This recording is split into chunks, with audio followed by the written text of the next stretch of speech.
नमस्कार दोस्तों, कैसे हैं आप। मैं आपका मित्र विजय परिहार। आइए जानते हैं डाइंग डिक्लेरेशन क्या होता है। मृत्युकालीन कथन। इंडियन एविडेंस एक्ट में मृत्युकालीन कथन का अत्यधिक महत्व है।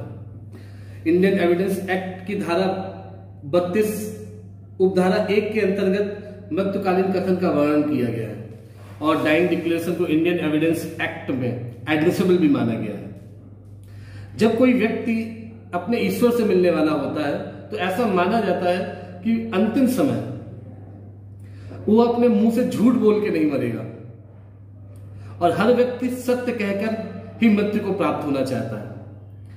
मृत्युकालीन कथन को अंतिम सत्य के रूप में माना गया है इंडियन एविडेंस एक्ट में। इस कथन को सुसंगत भी माना गया है। मृत्यु के संबंध से ही इसको ग्रहण किया जाएगा, मृत्यु के संबंध में ही इसको लिया जाएगा, या मृत्यु जिन परिस्थितियों में हुई है उन परिस्थितियों के संबंध में इस कथन को डाइंग डिक्लेरेशन को लिया जाएगा इंडियन एविडेंस एक्ट में। मृत्युकालीन कथन केवल इस बात के आधार पर निरस्त किया जा सकता है कि मृत्युकालीन कथन मृत्यु से पहले दिया गया है। मृत्युकालीन कथन किसी भी समय दिया जा सकता है, किसी भी समय दिया जा सकता है। यह कथन उस घटना के संबंध में और उस परिस्थितियों के आधार पर होना चाहिए। एक केस है पालका नारायण स्वामी वर्सेस सम्राट। इस केस में एक मृतक व्यक्ति ने पालका स्वामी नारायण से कुछ रुपए कर्ज स्वरूप उधार लिए थे और वो मृतक व्यक्ति उधार चुका नहीं पा रहा था, असमर्थ था चुकाने में। पालका स्वामी द्वारा निरंतर समय समय पे उसे पत्रों के माध्यम से धमकियां दी जा रही थी कि आप कर चुकाइए, नहीं तो ये वो काफी बातें। वो हर पत्र अपनी पत्नी को दे देता था।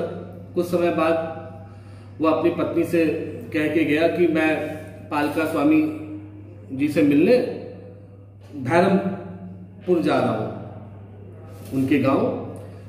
और कुछ समय बाद उस व्यक्ति की लाश एक ट्रक में मिलती है।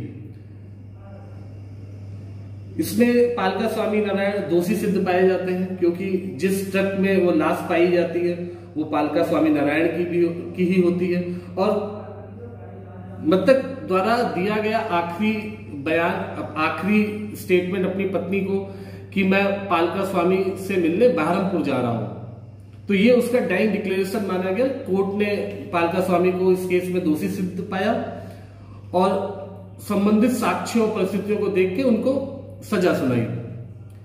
क्या पुलिस के समक्ष डाइंग डिक्लेरेशन दिया जा सकता है? मृत्युकालीन कथन, कोई भी कथन पुलिस के सामने दिया जा सकता है। तो पुलिस उसको आपकी फर्स्ट इंफॉर्मेशन रिपोर्ट में भी उसको ले सकती है। ऐसी एक घटना है रामचंद्र रेड्डी केस में। एक व्यक्ति बहुत ही घायल अवस्था में एक पुलिस थाने में अपनी एफआईआर दर्ज कराने जाता है। वो व्यक्ति इतना घायल होता है कि एफआईआर रिपोर्ट दर्ज होने के 1 घंटे के बाद उसकी मृत्यु हो जाती है और पुलिस द्वारा उसका कथन एफआईआर रिपोर्ट में दर्ज कर लिया जाता है। 1 घंटे के बाद मृत्यु का न्यायालय ने इससे उसका डाइंग डिक्लेरेशन माना और बचाव पक्ष ने यह दलील दी कि अगर यह बयान पुलिस के सामने दिया गया ये एडमिसिबल नहीं है, इसको ना माना जाए। तो कोर्ट ने इसमें कहा कि कोई भी बयान इस आधार पर निरस्त नहीं किया जा सकता, वो पुलिस के सामने दिया गया है। अंतिम डाइंग डिक्लेरेशन पुलिस के सामने दिया गया है। यह जरूरी नहीं है कि हर डाइंग डिक्लेरेशन मजिस्ट्रेट या मजिस्ट्रेट की उपस्थित में ही दिया जा सकता है। क्या डाइंग डिक्लेरेशन इशारों के माध्यम से दिया जा सकता है? मृत्युकालीन कथन क्या किसी इशारा करके कुछ ऐसे दर्ज कराया जा सकता है? हाँ, मृत्युकालीन स्टेटमेंट इशारों के माध्यम से भी दर्ज कराया जा सकता है। बहुत ही चर्चित केस है queen versus Abdullah. Allahabad high court ने इसमें संज्ञान लिया। एक लड़की जिसको किसी धारदार हथियार से उसका गला काट दिया जाता है और वह बोलने में असमर्थ हो जाती है। वो अभियुक्त को की पहचान बोलने के माध्यम से नहीं कर पा रही थी, बट वो होश में थी और उसने इशारों के माध्यम से, हाथ के इशारे के माध्यम से अभियुक्त की पहचान की और उसके बाद उसकी मृत्यु हो गई।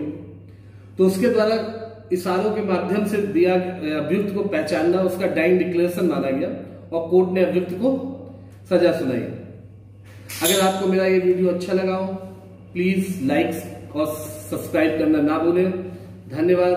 स्वस्थ रहिए, सुरक्षित रहिए। जय हिंद।